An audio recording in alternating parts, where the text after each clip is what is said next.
La ville de Calgary en Alberta abrite plusieurs des grandes compagnies canadiennes du secteur de l'énergie. Elle est également célèbre dans le monde entier pour son Stampede. Et c'est là que le Dr Peter Forsyth, avec le soutien financier de la Société canadienne du cancer, met au point des virus capables de traiter le cancer du cerveau. Des virus? En général, les virus sont associés à des maladies allant du rhume au sida. Toutefois, des virus appelés réovirus peuvent repérer certaines cellules cancéreuses et les tuer sans nuire aux autres cellules. Une cellule cancéreuse est ainsi repérable parce qu'elle a un défaut fatal.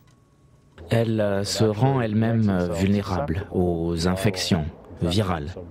En devenant une cellule cancéreuse à la croissance rapide et désordonnée, elle perd la capacité de combattre les virus.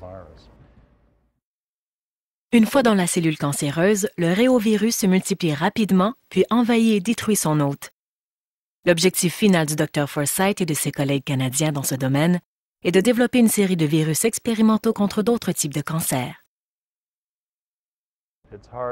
C'est difficile d'imaginer le cancer autrement que comme une personne méchante qui peut nous déjouer.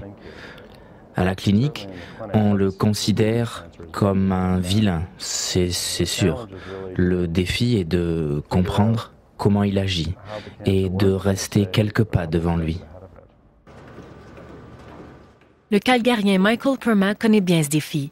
En 1993, on lui a diagnostiqué une tumeur du cerveau. Le cancer ne change pas seulement la vie, il brise tous les espoirs et les rêves pour l'avenir. Lorsque l'on apprend à 29 ans qu'il nous reste que 2 ans, peut-être 5 ans à vivre, qu'est-ce qu'on peut se dire? Michael a dit non au cancer. En 2004, il a consulté le Dr Forsyth et subi le traitement standard, soit la chirurgie et la chimiothérapie. Une partie de sa tumeur est toujours là, mais demeure stable et ne l'empêche pas d'avoir une vie familiale bien remplie et une carrière.